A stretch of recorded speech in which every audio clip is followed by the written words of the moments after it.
আসসালামু আলাইকুম। ভেট official video চ্যানেলের পক্ষ থেকে আপনাদের সকলকে স্বাগতম। আজকে আমরা কথা বলবো ফেনাজল ভেট ট্যাবলেট সম্পর্কে। এটি একটি একমি কোম্পানির পণ্য।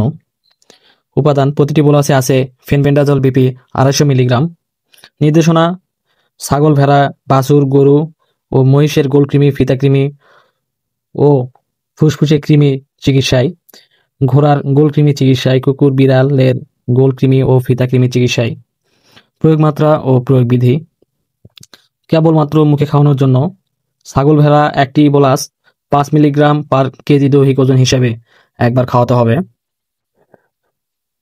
গরু মহিষ 7.5 মিলিগ্রাম পার কেজি দৈহিক ওজন হিসেবে একবার খাওয়াতে হবে।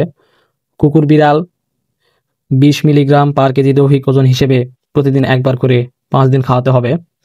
প্রতি 3 থেকে 4 মাস পর পর পুনরায় প্রয়োগ করতে হবে, অথবা রেজিস্টারকৃত ভেটেরিনারি চিকিৎসকের পরামর্শে ব্যবহার করুন।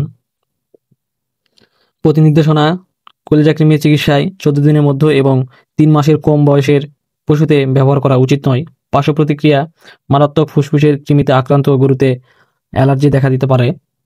গর্ভবতী ও দুগ্ধবতী পশুতে ব্যবহার: ফেনবেন্ডাজোল গর্ভবতী পশুতে ভ্রূণের কোনো ক্ষতি করে না, তবে বিপদ ও সুবিধাসমূহ বিবেচনা করে গর্ভবতী পশুতে কৃমিনাশক খাওয়ানো উচিত। প্রত্যাহারকাল: মাংস 14 দিন, দুধ 3 দিন। সংরক্ষণ: সকল ওষুধ শিশুদের নাগালের বাইরে রাখুন এবং আলো থেকে দূরে ঠান্ডা ও শুষ্ক স্থানে রাখুন।